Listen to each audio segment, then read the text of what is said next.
Hi friends, welcome to Shilu's kitchen.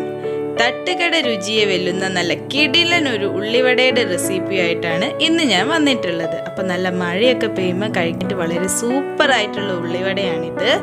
അപ്പോൾ നമ്മൾ വീഡിയോയിലേക്ക് പോകുന്നതിന് മുന്നേ നിങ്ങൾ ആദ്യമായിട്ടാണ് നമ്മുടെ ഈ ഒരു ചാനൽ കാണുന്നതെങ്കിൽ ഒന്ന് സബ്സ്ക്രൈബ് ചെയ്യാനും തൊട്ടടുത്ത ബെൽ ഐക്കണിലെ ഓൾ എന്ന ഓപ്ഷൻ കൊടുക്കാനും മറക്കരുത്. അപ്പം മാത്രമേ ഞാനിടുന്ന വീഡിയോസിൻ്റെ നോട്ടിഫിക്കേഷൻ നിങ്ങൾക്ക് കറക്റ്റായിട്ട് കിട്ടുള്ളൂ. എന്നാൽ ശരി, നമുക്ക് ഒട്ടും വൈകാതെ വീഡിയോയിലേക്ക് പോകാം. അപ്പം നമുക്കിതിനാവശ്യമായിട്ടുള്ളത് 3 സവാള ഇതുപോലെ കനം കുറഞ്ഞ് അരിഞ്ഞു വെച്ചത്, 6 ടേബിൾ സ്പൂൺ കടലമാവ്, 1 ടേബിൾ സ്പൂൺ അരിപ്പൊടി, കുറച്ച് ഇഞ്ചി, ഒരു ചെറിയ കഷ്ണം ഇഞ്ചി ചെറുതായിട്ട് അരിഞ്ഞു വെച്ചിട്ടുള്ളതാണിത്, 4 പച്ചമുളക് ചെറുതായിട്ട് അരിഞ്ഞു വെച്ചിട്ടുള്ളത്, കുറച്ച് കറിവേപ്പില അരിഞ്ഞു വെച്ചിട്ടുള്ളത്.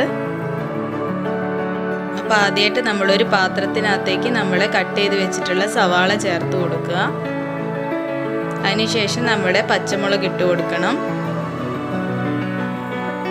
കറിവേപ്പിലയും അതുപോലെ തന്നെ നമ്മൾ ചെറുതായിട്ട് ചോപ്പ് ചെയ്ത് വെച്ചിട്ടുള്ള ഇഞ്ചിയും അതിനകത്തേക്ക് ചേർത്ത് കൊടുത്തതിന് ശേഷം നമ്മൾ നന്നായിട്ട് മിക്സ് ചെയ്തിട്ടെടുക്കണം.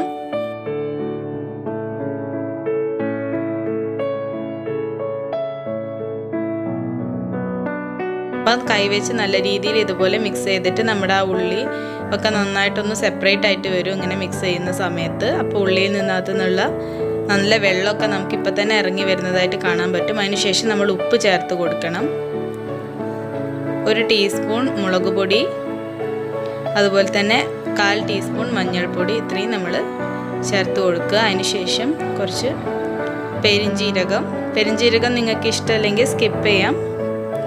അതുപോലെ തന്നെ 1/4 ടീസ്പൂൺ കായപ്പൊടിയാണ് ചേർത്ത് കൊടുത്തിട്ടുള്ളത്. എല്ലാം കൂടി ചേർത്ത് നമ്മൾ നന്നായിട്ട് കൈവച്ച് ഇതുപോലെ മിക്സ് ചെയ്തെടുക്കണം. ഇങ്ങനെ കുറച്ച് സമയം മിക്സ് ചെയ്തതിന് ശേഷം നമ്മളൊരു 10 മിനിറ്റ് സമയം ഇതിൻ്റെ അകത്തുനിന്ന് വെള്ളം ഇറങ്ങി വരാനായിട്ട് ഒന്ന് വെക്കണം. ഈ ഉള്ളിയിൽ നിന്ന് ഇറങ്ങി വരുന്ന വെള്ളത്തിലാണ് നമ്മൾ ഈ ഉള്ളിവടയുടെ മാവ് നമ്മൾ പ്രിപ്പയർ ചെയ്തെടുക്കുന്നത്. അപ്പോൾ എക്സ്ട്രാ വെള്ളമൊന്നും ചേർക്കേണ്ട കാര്യം നമുക്കിവിടെ വരുന്നില്ല. അപ്പോൾ ഇങ്ങനെ ചെയ്യുമ്പോഴാണ് നമുക്ക് നല്ല ടേസ്റ്റി ആയിട്ടുള്ള ഉള്ളിവട കിട്ടുകയും ചെയ്യാം. അപ്പോൾ 10 മിനിറ്റ് ഒക്കെ കഴിഞ്ഞു, ഉള്ളിയിൽ നിന്ന് നന്നായിട്ട് വെള്ളമൊക്കെ ഇറങ്ങി വന്നിട്ടുണ്ട്. ഇനി നമ്മൾ കടലമാവ് ചേർത്ത് കൊടുക്കാം, അതുപോലെ തന്നെ അരിപ്പൊടിയും ചേർത്ത് കൊടുക്കാം.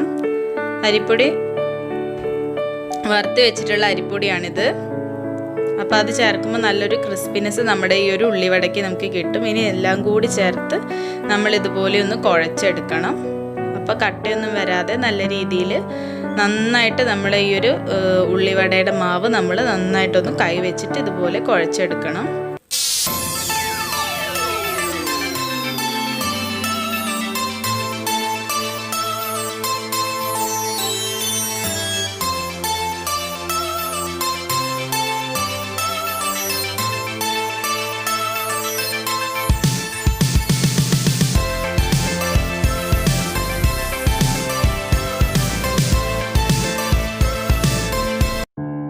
അപ്പോൾ നമ്മളിപ്പോൾ നല്ല രീതിയിൽ കുഴച്ചെടുത്തിട്ടുണ്ട്. ഇനി നമ്മളിതുപോലെ ഉള്ളിവടയുടെ ഷേപ്പിൽ ഇതുപോലെ ചെയ്തെടുക്കുക. അതിനുശേഷം നല്ല തിളച്ചിരിക്കുന്ന എണ്ണയുടെ അകത്തേക്ക് നമ്മൾ ഉള്ളിവട ഇട്ട് കൊടുക്കണം.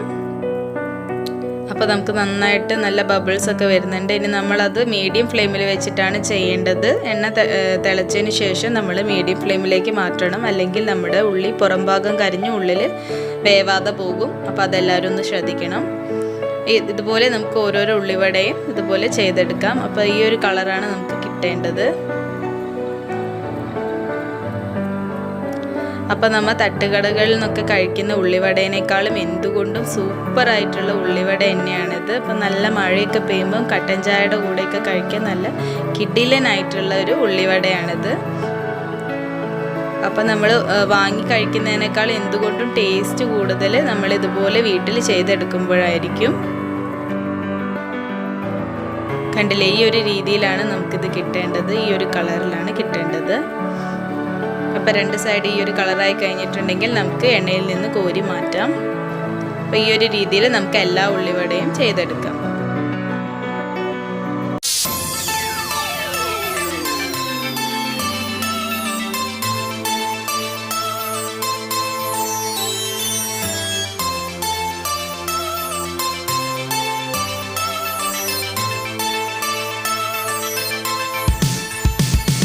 അപ്പോൾ കണ്ടില്ലേ, നല്ല സൂപ്പറായിട്ടുള്ള നല്ല ക്രിസ്പി ആയിട്ടുള്ള നല്ല ഉള്ളിവട ഇവിടെ റെഡി ആയിട്ടുണ്ട്.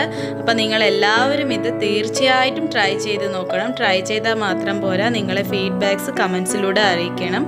അതുപോലെ തന്നെ ഫ്രണ്ട്സിനൊക്കെ നമ്മൾ ഈ ഒരു റെസിപ്പി ഷെയർ ചെയ്ത് കൊടുക്കുകയും വേണം. അപ്പോൾ ഇതിലും നല്ല മറ്റൊരു വീഡിയോയിലൂടെ കാണുന്നത് വരെ see you. Thanks for watching.